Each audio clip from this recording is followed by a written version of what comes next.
great. What a night, great night here in Moby Arena. The fans and the atmosphere was awesome, and you could feel it in the build up to the game. And our guys delivered with a terrific defensive performance. It's funny, everybody talks and they're doing the predictions on the game, feeling about what's going to happen. In the first game in Laramie, it was two teams, nobody could stop anybody. It was just bucket, bucket, bucket, and two really good offensive teams. And then, tonight it really turned into a defensive battle. And I thought our guys came out with a great mindset. They're a very difficult team to defend. We tried to, make some other guys take shots, and I thought we did that. And times they made us pay, and I thought they made it difficult on us too. And they're a really good team. They're very well coached, and it came down to the wire just like we thought. And I say one thing, and I told Jeff this. It's really cool when both programs are playing at a high level, and with both programs have fan bases that are engaged. It's awesome for college athletics. It's awesome for sports, and I just think it just adds into the whole thing. So they're not fun to play against all the time, but when both teams are playing well and they're good, and I think we said before the game, this is the first time Wyoming and Colorado State have played when both teams have had 20 wins, already in the season playing against each other, and that's good stuff. And proud of our guys, man. They made play after play when they had to, and that's a big win for us.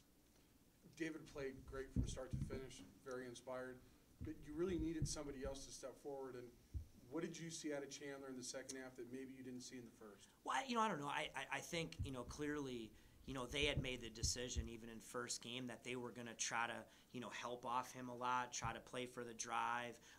His man was in the paint on the weak side trying to help, and like Isaiah's dribble penetration and some of our other guys' dribble penetration. And you got to step in with rhythm and knock him down. He's put in the work. He's a good shooter, and it's just continuing to develop that confidence. And, he stepped in. I think he missed the first one, if I have that right, but he didn't hesitate and knocked it down. The only beef I had is he would hesitate and then take it off the dribble. Just shoot it. If it was a paint touch and you're open, step in and shoot it. And he made some big plays for us and big shots, and you're right. We needed somebody else to step up, and he definitely did that here tonight. When you look at the fact that neither team shot 40% on the night, is it more impressive the way that David and Chandler played offensively? Yeah, I mean, just like them. I mean, Drake Jeffries made some shots. I mean, both teams were doing a pretty good job of defending the lane tonight. A lot better than both teams did in the last game. And it was a team that some people had to step up and make shots, and both of those guys did that. Drake Jeffries, that's what he does. He makes some difficult, shots at times. But ultimately, we decided we wanted to make some other people shoot the ball tonight, and that's what we did, and it worked out in our favor. What was your reaction to Isaiah Rivera taking that charge on Maldonado? It was his fourth personal, and obviously after Rivera got him called for a charge the other way. What was your reaction to that? And did you feel like that was a big kind of momentum? I think it was a big momentum, thing. And I thought our guys did a good – Hunter Maldonado's a terrific player. I thought our guys did a good job on him. They had a good job of trying to pick him up full court, trying to pressure him. And he's such a good passer. He was finding shooters and like that. But I thought that was a huge play in the game, whatever happened, he went in and they called an offensive foul on him, but he came back and made a huge play for us, down the stretch. And when you're in games like this, every play is huge, and this was a defensive game, and we just needed to come up with this game a couple more stops than they did. Coach, defensively, this is a different strategy than Wyoming's seen. Doubling from the low side, kind of rotating early. Pretty impressive game plan that your guys executed in a quick turnaround.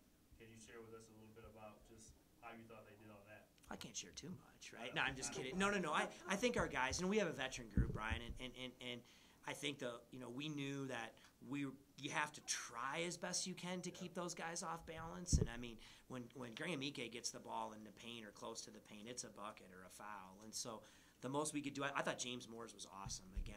I mean, he played so hard. He played so physical. He really tried to battle to keep the ball out of his hands.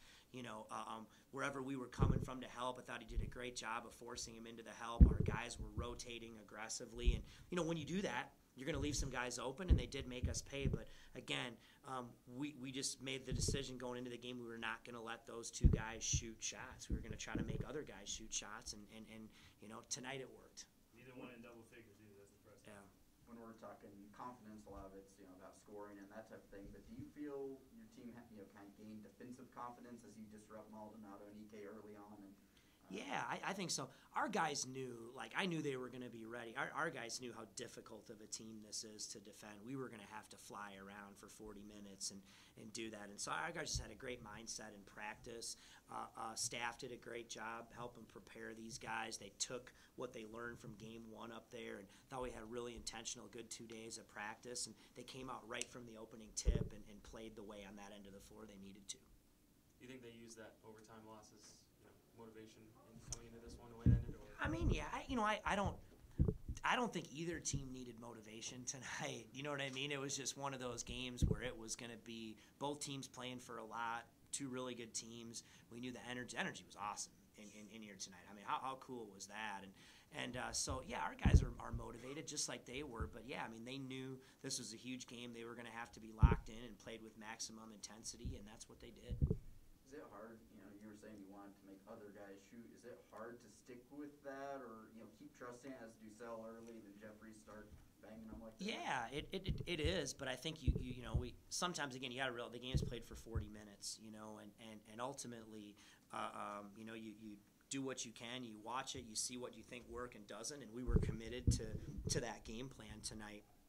And defensively, it worked tonight. You know what I mean? And maybe it doesn't work on another night or whatever, but tonight it did. I thought our guys were really good. I thought they were flying around and did a great job bringing help to the post with active hands. And, they made some shots, but they didn't make enough. Thanks, everybody.